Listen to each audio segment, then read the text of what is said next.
आज हम पढ़ेंगे position derive from kneeling. Kneeling से तीन मेन पोजीशन को डिराइव किया जाता है, half kneeling, prone kneeling and knee sitting position. सबसे पहले हाफ नीलिंग पोजीशन की बात करें तो नाम से पता चल रहा है कि इसमें हमारी एक जो नी है वो हमारे पूरी बॉडी के वेट को सपोर्ट करेगी, जबकि जो हमारी दूसरी लेग है वो फॉरवर्ड होगी और उसमें जो है वो हमारा हिप जॉइंट जो है वो नी के मुकाबले में 90 डिग्री के एंगल पर बेंड होगा।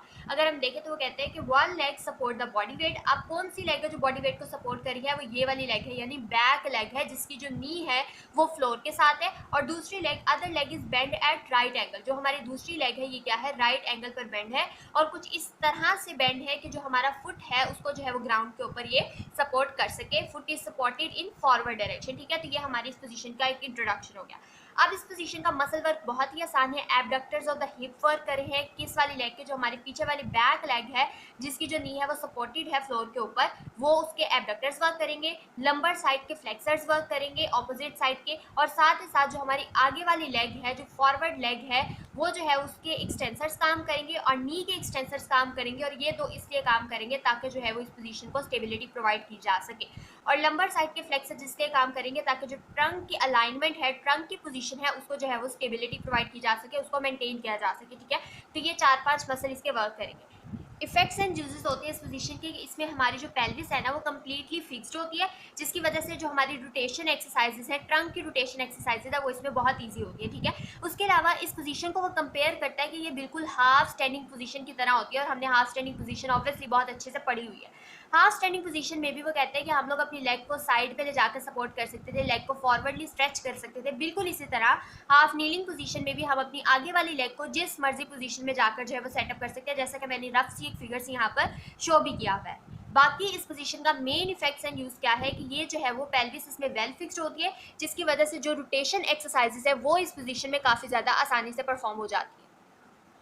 नेक्स्ट हमने जिस पोजीशन के बारे में पढ़ना है, this is knee sitting position. Knee sitting position में वो कहता है कि इसमें हमारी नीज एंड हिप्स जो है वो फ्लेक्स होती है। नील सिटिंग नाम से पता चल रहा है कि इसमें जो पर्सन होगा वो अपनी नीज के ऊपर जो है वो सिट करेगा, पूरा का पूरा वेट जो है उसकी नीज के ऊपर आएगा। ठीक है, तो इसलिए वो कहते हैं कि नीज एंड हिप जो है वो फ्लेक्सड है। यहाँ पर हम देख सकते हैं ये वाला फॉर एग्जाम्पल ये हिप जॉइंट है, ये फ्लेक्सड है, और फिर ये जो नी जॉइंट है ये भी जो यहाँ पर है फ्लेक्सड है, यानी वो बेंड है। ठीक है, नी बेंडिंग होती है, उसको हम नी फ्लेक्सड कहते हैं। और इसमें जो कहते हैं कि पर्सन जो है वो उसका पूरा वेट किसके ऊपर आ रहा होता है? नीज के ऊपर आ रहा होता है, और आपकी जो हील्स होती है, आपके फुट होते हैं, उनके ऊपर जो है वो वेट आ रहा होता है। ठीक है, उसके बाद ये एक छोटी सी पोजीशन बुक में इस तरह डिस्कस किया हुआ, कहते हैं कि इस पोजीशन को स्मॉल चिल्ड्रंस के लिए यूज किया जाता है समटाइम, लेकिन बहुत से लोगों के लिए ये पोजीशन वेरी अनकंफर्टेबल पोजीशन होती है। ठीक है, हमने पोजीशन की बात करी है, this is prone kneeling position, और ये इस तरह की पोजीशन है जिसमें आप उल्टे हैं और आपने पूरा का पूरा जो वेट है वो किसके ऊपर डाला हुआ है? अपनी नी के ऊपर और अपनी आर्म्स के ऊपर डाला हुआ है। वो कहते हैं इसकी पोजीशन में जो हमारी ट्रंक है ना, ये जो हमारा ट्रंक वाला पार्ट है, ये सारा क्या होता है? हॉरिजॉन्टल होता है। फॉरवर्ड जो हमारा लिम्ब होता है, आगे वाला जो पार्ट होता है, उसको आपके शोल्डर्स ने सपोर्ट किया होता है, आपकी आर्म्स को, जबकि जो पीछे वाला पार्ट होता है उसको आपकी हिप जॉइंट ने जो है वो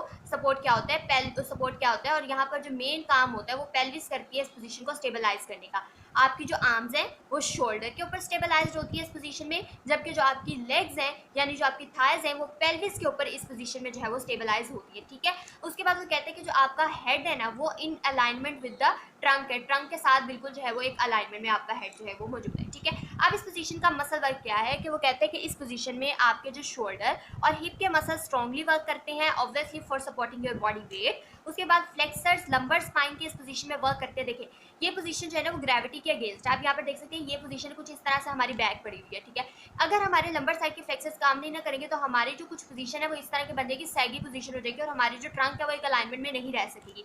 इसीलिए लंबर साइड के फ्लेक्सर्स इस पोजीशन में बहुत स्ट्रांगली वर्क करते हैं ताकि इस पोजीशन को जो है वो मेंटेन किया जा सके। ठीक है, उसके बाद वो कहते हैं कि हमारे extensors of head and neck, यहाँ पर ये आप देख सकते हैं extensors of head and neck, और साथ ही साथ प्री वर्टिब्रल मसल्स जो हैं वो काम करते हैं ताकि इस पोजीशन को जो है वो मेंटेन रखा जा सके, पर्टिकुलरली हमारी हेड को एक लाइन में रखा जा सके। हर मसल का एक स्पेशल फंक्शन है वो जिसके लिए भी यूज हो रहा है। ठीक है, पोजीशन के इफेक्ट्स एंड यूजेस की बात करिए तो वो कहते हैं कि ये पोजीशन जो है वो ट्रंक और हेड के एक्सरसाइजेस के लिए बहुत ज़्यादा आप यूज़ कर सकते हैं, इजीली आप ट्रंक और हेड के एक्सरसाइजेस यूज़ कर सकते हैं। उसके अलावा ना हमारे पास जो एंटीरो पोस्टीरियर मूवमेंट पेल्विस की होती है ना वो क्या होती है, इजीली इसमें परफॉर्म हो सकती है। लेकिन इस पोजीशन में जो भी आपकी ये वाली पोजीशन होती है प्रोन नीलिंग पोजीशन, इसमें जो है वो आप रोटेशन एक्सरसाइजेस ऑफ पेल्विस नहीं करवा सकते। बात याद रखनी है, इस पोजीशन की एक मॉडिफिकेशन है कुछ इस तरह से। ठीक है, इस तरह की पोजीशन को कहते हैं, इस तरह की पोजीशन है जिसमें आप अपनी आर्म्स को फ्लोर के ऊपर आप रेस्ट दे रहे हैं।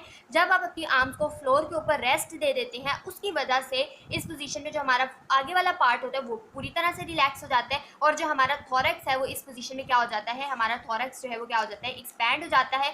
साथ ही साथ फ्लेक्शन हो जाती है थोरैसिक स्पाइन की, और पेल्विक फ्लोर जो है वो इस पोजीशन में रिलीव हो जाता है, क्योंकि पेल्विस को या ट्रंक को आपका जो है वो अपर बॉडी का वेट भी सपोर्ट नहीं करना पड़ा, और चूंकि आप रेस्ट पे चले गए हैं, तो इसीलिए जो ये पोजीशन है ये आपके पेल्विक फ्लोर को रिलीव करती है, और उसकी एक्सरसाइजेस के लिए आप इसको यूज कर सकते हैं। ठीक है।